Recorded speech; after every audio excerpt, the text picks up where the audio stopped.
The jungle of Zirin was quiet that morning. A soft mist moved between the tall, twisting trees. Strange sounds echoed from far away, low growls, bird-like calls, and rustling leaves. The human exploration team moved slowly, pushing through thick vines and glowing plants. Their leader for this mission, a quiet and serious man named Moran, walked at the front. He held a scanner in one hand and a small blade in the other, just in case. Behind him walked Terra, one of the Niraxian, alien species native to Zirun. Her skin had a soft blue shimmer, and her eyes were sharp like a hawk. She had trained for years as a jungle scout, though most of the Niraxi feared the wild zones. She felt at home here. Stay close, Miran said. His voice was calm but firm. Storm is coming soon. We need to reach the old relay tower before night. The others nodded. There were 6 of them in total, 3 humans and 3 Niraxi. Each carried a small pack, and their boots made soft thuds on the jungle floor. They moved carefully. Zirun was beautiful, but it was dangerous. Plants could sting, air could burn, and snakes could kill. They were halfway to the tower when it happened. Terra stepped over a fallen log. Something moved beneath it. She gasped. A flash of brown and green whipped out, faster than sight. Fangs sank into her leg deep and fast. She cried out and stumbled back. Moran was the first to reach her. Terra. She fell to one knee, gripping her leg. Blood dripped between her fingers. A long, thick serpent slid back under the log and vanished. It was a Korthus fang, whispered Rulo, one of the Niraxi. His voice shook. She's finished. No one survives that bite. Terra's breathing grew heavy. Her body was already reacting, her skin turning pale, lips drying, and fingers twitching. No, Miran said. He dropped to her side. Not yet, Rulo shouted. We need to prepare her for passing. There's no cure. It moves fast. But Miran wasn't listening. He grabbed his knife, wiped it on his sleeve, and made a small cut near the bite on her leg. What are you doing? Cried Lena, one of the human scientists. You can't. I've seen this on Earth, Miran said. We suck out the venom. It's risky, but sometimes it works. Rulo stepped forward. You'll poison yourself. That venom is made for Niraxi, but it still burns. You'll both die, still. Miran leaned down and pressed his lips to the wound. He sucked the blood and spit it out. Again and again. Terra groaned, her body shaking, her eyes flickering open for a moment. Miran, she whispered, barely breathing. He didn't answer. He kept working. He spat the dark blood onto the grass and went again. His face was pale now. Sweat dripped from his forehead. The others stood in stunned silence. I said stop. Rulo grabbed his shoulder. Miran pushed his hand away. Let me try. He worked for 5 full minutes. Then he sat back, breathing hard. His lips were red, and his jaw shook. But he looked at Terra's face. Her chest was still rising. She's still alive. He said, the team build a quick shelter. Rain started falling light at first, then heavy. They covered Terra in a foil blanket. Miran sat beside her, weak and tired. He refused food. He just kept checking her pulse. You shouldn't have done that, Lena said quietly. Would you let her die without trying anything? Miran replied. There was no answer. Hours passed. Terra slept, her breathing slow but steady. Miran stayed close, though his hands began to tremble. He touched his neck. A light fever was rising by nightfall. Terra stirred. Her fingers moved. Her eyes opened slowly. She looked around, confused. Miran, she asked. He leaned close. I'm here. I thought I was gone. You're not, he said softly. You're still here. Outside the shelter, the jungle roared with storm winds and thunder. But inside, there was silence. The others watched from a distance, unsure what to say. Rulo looked at Miran with wide eyes. He had seen many poisoned in this jungle. None had returned from a Korthus bite, and no one had ever tried what this human did. The night passed slowly. Miran's fever grew worse, but he stayed alert. He refused rest. He drank water, sat near the heater, and kept an eye on T. Erie. In the morning, the storm cleared. Sunlight touched the wet leaves, and the jungle shined with drops of gold. Tara sat up, weak, but awake. Miran smiled. Welcome back. She looked at her leg. The wound had closed slightly. You saved me. I did what I could, he said. That's all. Rulo stepped forward. You should be dead, human, from the venom. It should have burned you from inside. Maybe it doesn't work the same way on us. Miran said dot, or maybe it was something else, something not even the Neraxi understood yet. They had come to Zirn thinking humans were weak, slow, fragile. But now they had seen something different. The man who sucked out the venom had changed their story, and deep in the jungle, something ancient had watched it all. The sun was rising above the thick trees of Zirn, casting golden light over the wet jungle. The air was still heavy from last night's storm, and strange bird-like creatures flew above the leaves. The small camp sat quiet, except for the soft beeping of medical scanners and the quiet breath of resting figures. Tara sat with her back against a tree. Her eyes were open now, and her face showed confusion mixed with pain. Her legs still ached, but the swelling had stopped. Her thoughts were slow, but one name kept returning to her mind. Miran. He sat just a few steps away, wrapped in a thermal blanket. His head leaned back, and his skin was pale. Sweat rolled down his neck. His hands shook slightly, but his eyes remained open, always watching her. You're sick, Tara whispered. I'll be fine. Miran replied, his voice low. I just need rest. The others stood nearby, not sure what to say. Rulo, the oldest Neraxi in the group, watched with narrowed eyes. His scales glowed a darker shade today. He didn't understand how both of them were alive. You acted like a wild animal, Rulo finally said.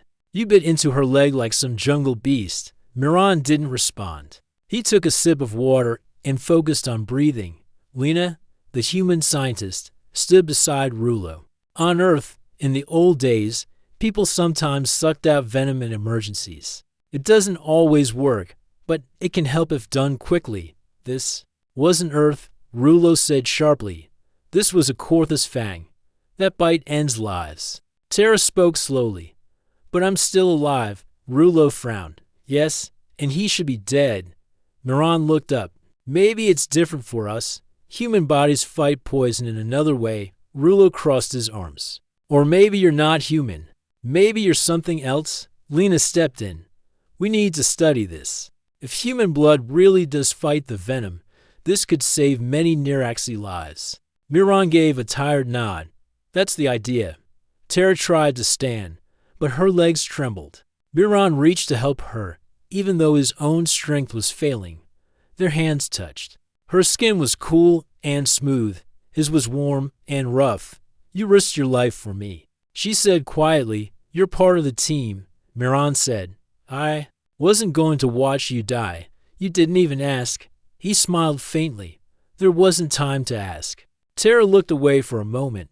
Her kind didn't act this way. Neraxi avoided touching the wounded.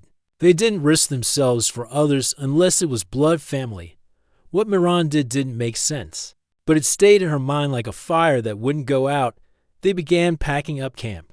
The storm had passed, and the path to the relay tower was clear again. Rulo wanted to turn back, but Tara insisted they finish the mission. She limped slightly, but her balance returned quickly. Miran walked slower than before, but he still led from the front. Every few steps, he looked back. To check on her. By midday, they reached the old tower. It was covered in green moss, its metal rusted and cracked. Birds flew from the top as they approached. The scanner lit up with blue signals. We found it. Lena said, The signal still works. We can repair it. The team set to work. Tools buzzed, wires sparked, and small machines floated into place, while others worked. Tara and Miran sat under the shade of a wide tree.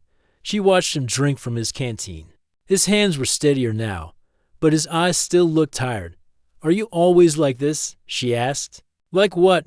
Jumping in, even when it's dangerous. Miran thought for a moment. Sometimes. I don't like watching people suffer. If I can help. Tara tilted her head. That's not what most species believe. I know, he said. But humans are different. We learn by doing. We risk things. Sometimes we fail. But sometimes we save someone. She studied him in silence. The wind moved through the trees, carrying a scent of fresh rain and jungle life. You saved me, Miran, she said softly. I won't forget that. He nodded once. I didn't do it to be remembered. She didn't answer, but her eyes stayed on him longer than before. That night, while the others slept, Tara stood watch. She held a pulse rifle and scanned the trees for movement.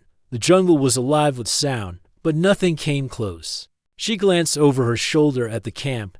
Miran lay on his side, sleeping lightly. His face looked peaceful now. His skin had more color than before. She walked over quietly and placed a rolled-up blanket near his head.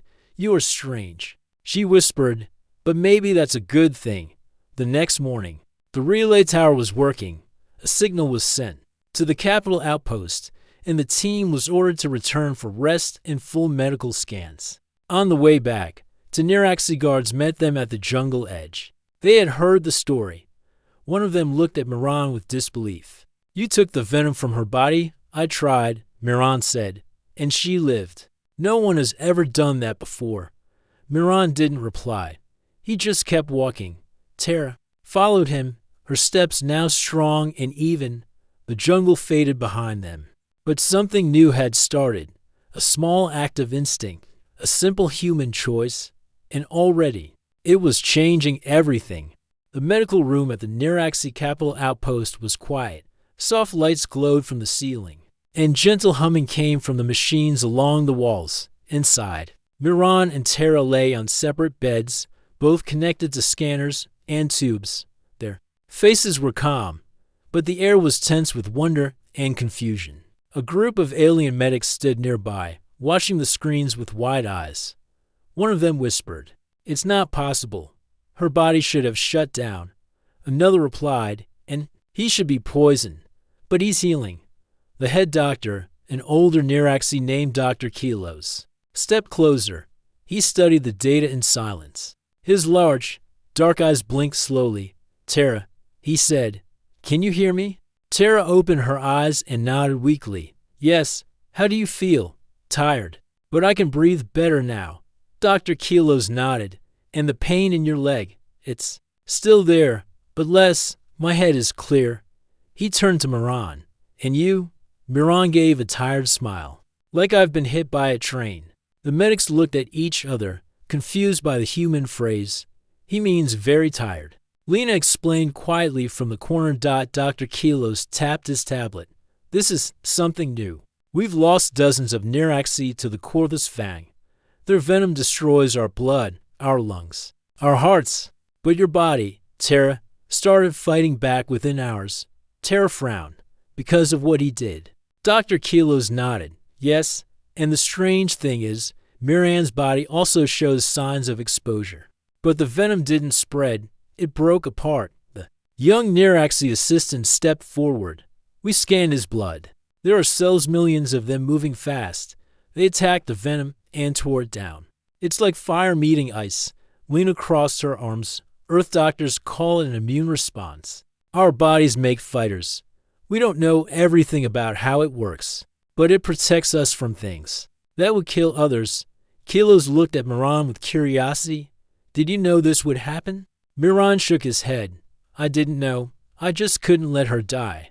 Dr. Kilos was silent for a moment. Then he spoke again, slower this time.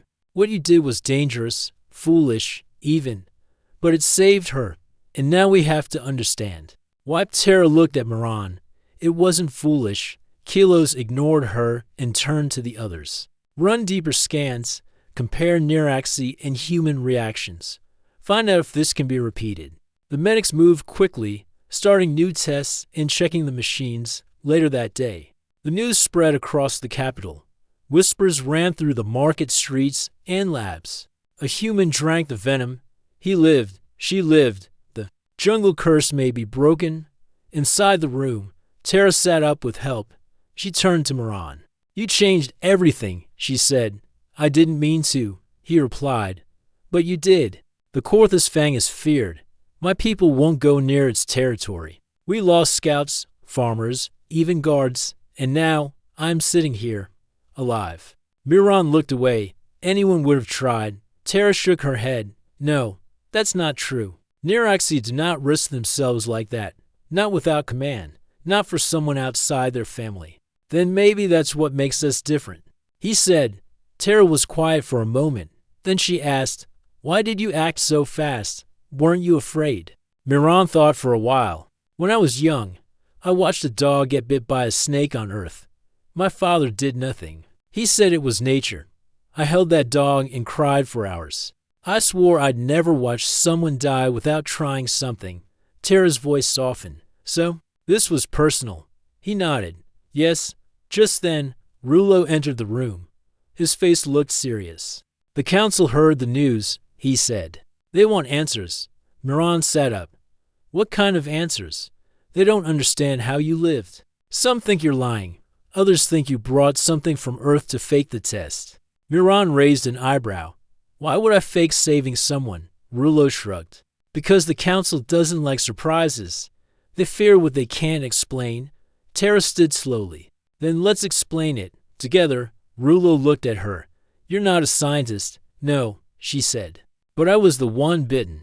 And I know what happened. Rulo sighed. You'll need proof. Miran nodded. Then we give them proof. The next morning, a message came from the council. They requested both Tara and Miran to appear in person, along with Dr. Kilos and Lena. The hearing would be public. All high-level Niraxi leaders would attend. The news reached far cities and colonies. Some were curious. Others were angry. At the hearing hall, a large round room filled with glowing stones and high seats. Tara and Miran stood together in the center. Dozens of eyes watched them from above. An old Niraxi leader spoke first. We received reports. A human sucked venom from a scout. Both lived. Is this true? Tara answered firmly, yes. The leader looked at Miran. You acted without command. Why? Because she was dying. You endangered yourself. Do humans often do this? Sometimes, Miran said. When we care about someone, we try, even if it hurts. Another council member spoke. In the venom, it did not harm you. It made me sick, Miran said. But not deadly. My blood broke it down. Doctor. Kilos stepped forward. We have medical proof. The venom reacted with his blood differently. We believe humans may hold something special in their biology. The room fell silent. Then the lead council member said, if this is true, humans may carry something powerful, something useful, but also dangerous. Miran didn't move. It's not a weapon. It's just who we are. The leader studied him.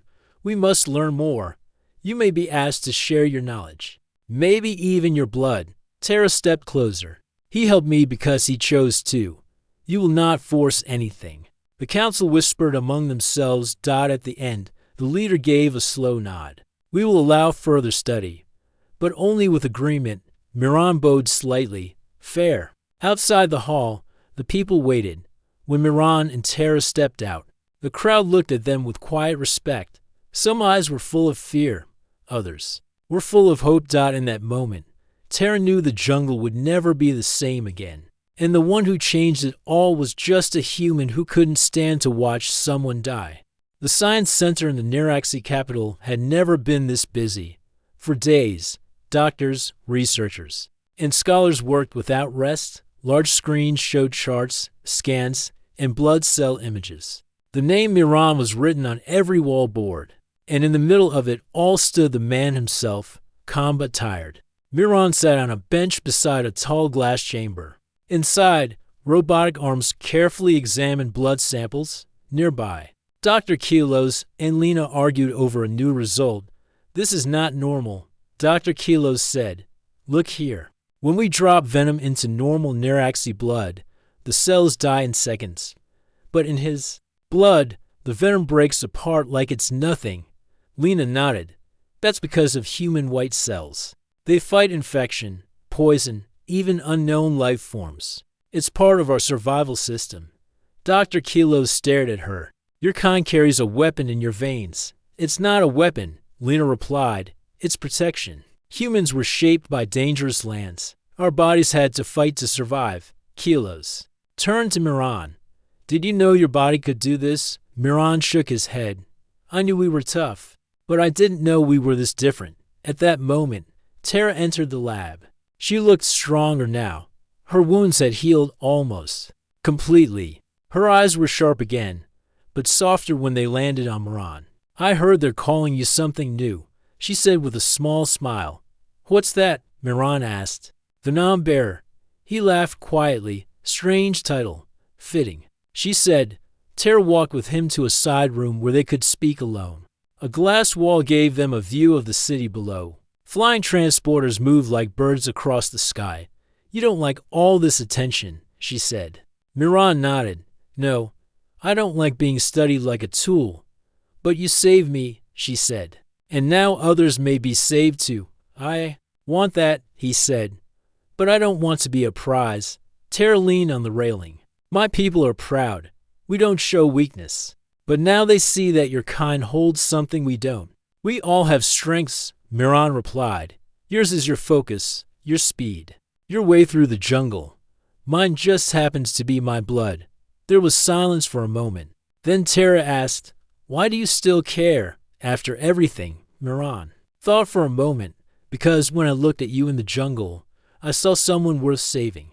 That's enough. Before she could respond, a door opened. Rulo stepped inside, holding a scroll. The council has made a decision, he said. They want a public test. Miran frowned. A test? Rulo nodded. A controlled test. In front of scholars and leaders. They will inject a small amount of Corthus venom into your blood to prove your body can fight it. Tara stood up. That's dangerous. He's still healing. Miran looked at her, then at Rulo. I'll do it. No, Tara said quickly. You've done enough. If this helps them believe, Miran said, then it's worth the risk. 2 days later, the test chamber was full. Scholars from far cities had arrived. Some watched from floating screens. The chamber was clear, bright, and controlled by machines. Miran sat calmly on a white chair. A small scanner arm hovered above him. Tara stood behind the glass wall, fists clenched. Dr. Kilos held the injector. This is a tiny dose. You may feel pain, but it will not be fatal. Miran nodded. I'm ready. The injector touched his arm. A softness filled the room. Then silence. For the first minute, nothing happened. Then Miran's face changed slightly. His jaw tightened. His breath became slow and deep. Tara leaned forward. Is he okay? The scanner beeped. He's reacting, Kilos said.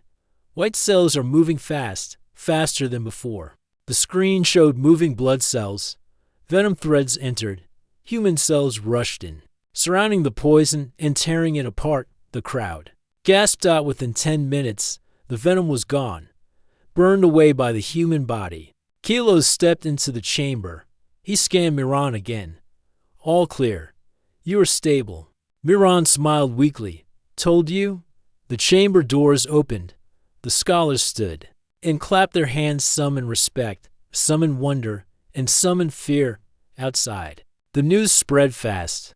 Headlines read, Human blood destroys jungle venom, and the Venom Bear lives. Later that night, Miran sat by a quiet pond inside the Capitol garden. Tara joined him. She didn't speak at first. She just sat beside him. You shouldn't have done that, she finally said. I had to, he replied. They needed to see it. You're not a machine. You're not a cure. I know, Miran said. But I'm also not just a visitor anymore. Tara looked at the water. You've changed more than my body, Miran. You've changed my people's mind. That matters more than the blood, he said. There was a long pause. The stars above twinkled. A warm breeze moved across the garden. Then Tara turned to him. When I was bitten, I saw darkness. I thought that was the end.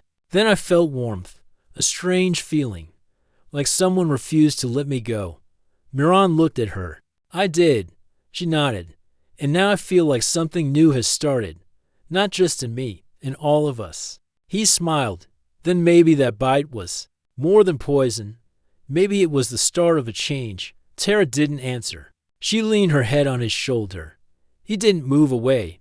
The jungle still waited outside the city. Dangerous, silent, unforgiving. But now, the jungle wasn't feared.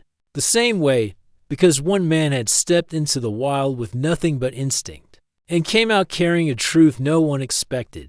The Neuraxi Council Hall was filled with voices, leaders, scientists, and guards stood in groups, talking in low tones. The walls were decorated with symbols of old jungle clans and glowing stone banners. But today, all the attention was focused on one topic: the human named Moran. He had done something no Neuraxi had ever done. He had sucked venom from a dying woman and survived. Now he had destroyed that same venom inside his body. In front of the council, some Neuraxi called him a hero.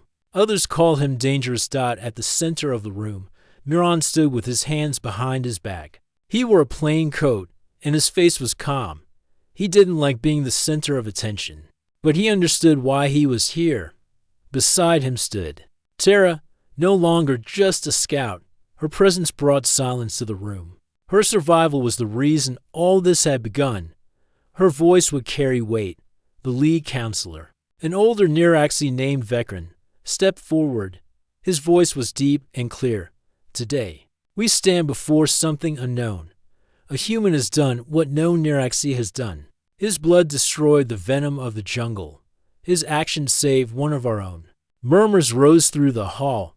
But Vekran continued, "We must ask, what does this mean for our people? Is it a gift or risk?" A younger counselor raised her hand.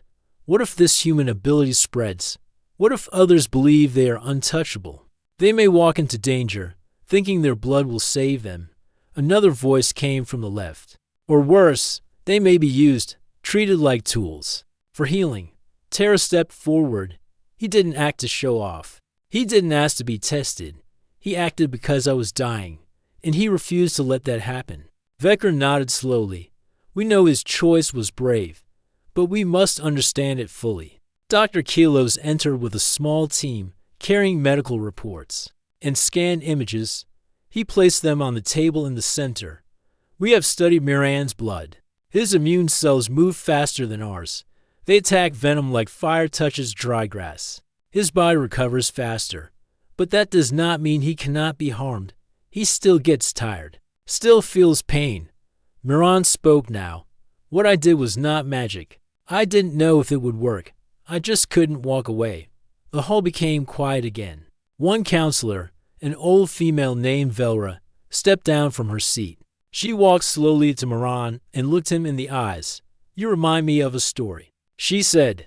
"Long ago, there was a beast that guarded our mountain paths. Many tried to fight it, all failed. Then one day, a stranger came and gave the beast water instead of battle. The beast stepped aside. Not all problems need weapons," Moran bowed his head slightly. "We do not fear you," Velra said, "but we must choose what to do with what you carry." Tara turned to the council. "I suggest we start training. Let humans and Neuraxi work together, share knowledge, share skills. Don't just study him, learn from him." Another counselor shook his head. "You want humans to teach us, on our own planet?" "Yes," Tara replied without hesitation. "Because survival doesn't care where the knowledge comes from. It only cares if it works." Vekran looked at Moran. "Would you agree to teach?" Moran thought for a moment. Then he nodded. "I will share what I know, not because I think I'm better, but because I believe life matters no matter who you are." Vekran turned to the hall. "Then we begin a trial. One cycle of teaching. If it brings value, we continue." 2 weeks later, a special training camp opened on the edge of the jungle. It was built from both human and Neuraxi designs, half wood, half steel. Flags of both species flew from the top. Moran stood at the front of the group. Around him were Neuraxi scouts, medics, and guards. Tara stood beside him, now acting as a bridge between both worlds. "Today," Moran said, "we learn how to survive not just by fighting, but by understanding the danger." He picked up a fake snake model and explained how to identify venom marks, what tools to carry, how to treat bites, and when to move or stay still. Tara followed, showing how to walk silently through grass, how to feel the direction of jungle winds, and how to spot movement from shadows. Each day, more Neuraxi joined. Some were unsure at first, but slowly they began to listen.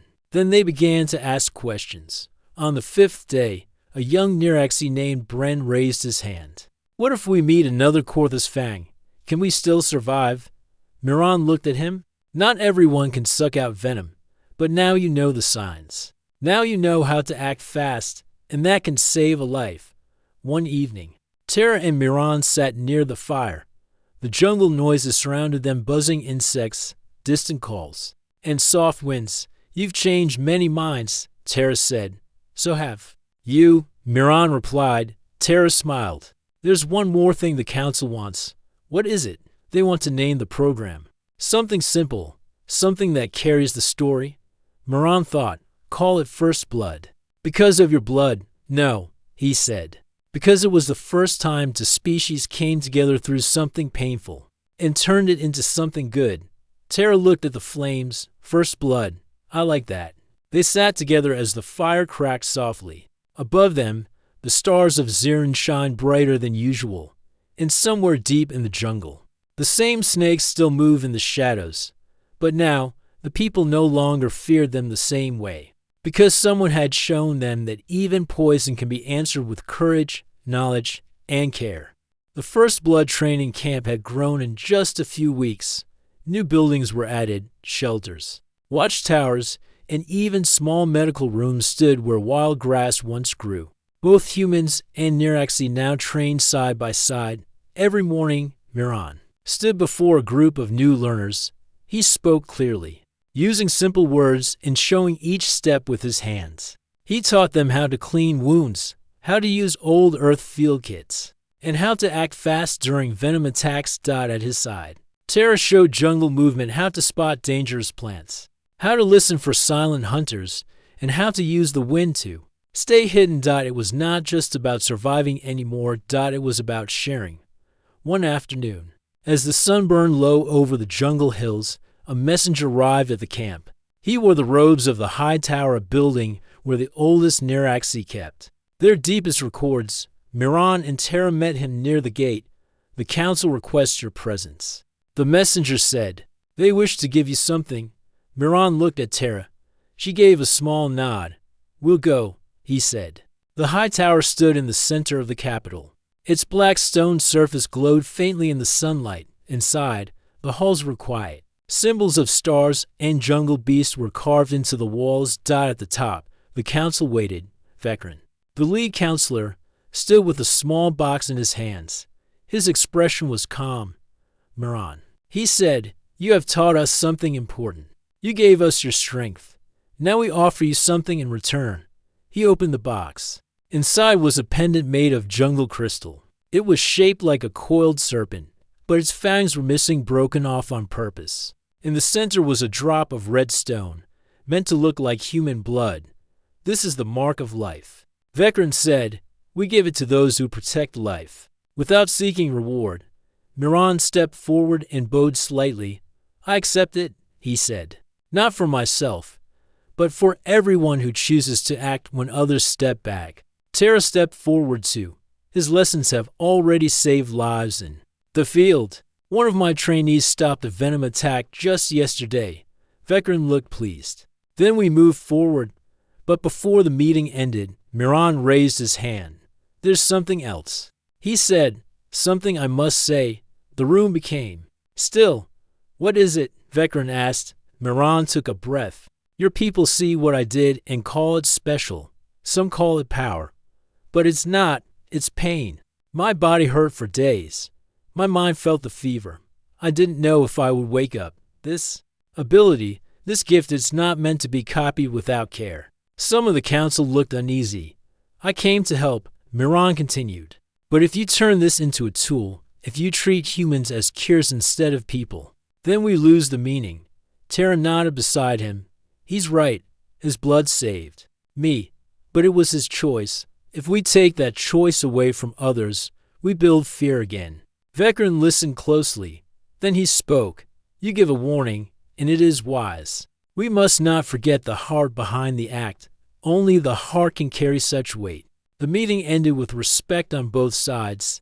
Back at the camp, Miran sat under a tall tree. Turning the pendant in his hand, the crystal caught the sunlight and glowed softly. Tara joined him, holding two cups of jungle tea. She handed one to him. You surprised the council, she said. I had to speak, Miran said. I've seen how people twist good things. It starts with honor. Then it turns into pressure. Tara sipped her tea. They heard you. That matters. Miran looked up at the sky. Sometimes I wonder how far this will go. Maybe one day, more humans will come. Maybe one day, someone stronger will use this the wrong way. Then we teach them, Tara said. We make sure they remember the reason behind it. You think we can guide all of them? No, she said, smiling. But we can start. A few days later, the first blood camp received an urgent signal. A Niraxi village near the jungle's edge had been attacked by something new. The message said a creature larger than any snake, faster than any known beast, had poisoned 3 workers before vanishing. The camp moved quickly. Miran, Tara, and a team of mixed scouts flew to the village by shuttle. As they landed, the villagers gathered, whispering to each other. One child pointed at Miran. That's the man who beat the poison. They found the wounded inside a wooden house. 2 were still breathing. One had already gone still. Miran stepped in and checked the closest body. His eyes narrowed. This venom is different, he said. It's thicker, slower, but stronger. Tara crouched beside him. Could it be a new kind of Corthus? Maybe, Miran said, or something else. They worked fast, using human tools and Niraxi herbs. They kept the poison from spreading. The injured would survive, but just barely died as night fell. Tara stood near the edge of the forest, watching the trees. This is not over, she said. Myra and joined her. No, this was only a warning. Do you think your blood can fight it? Miran shook his head.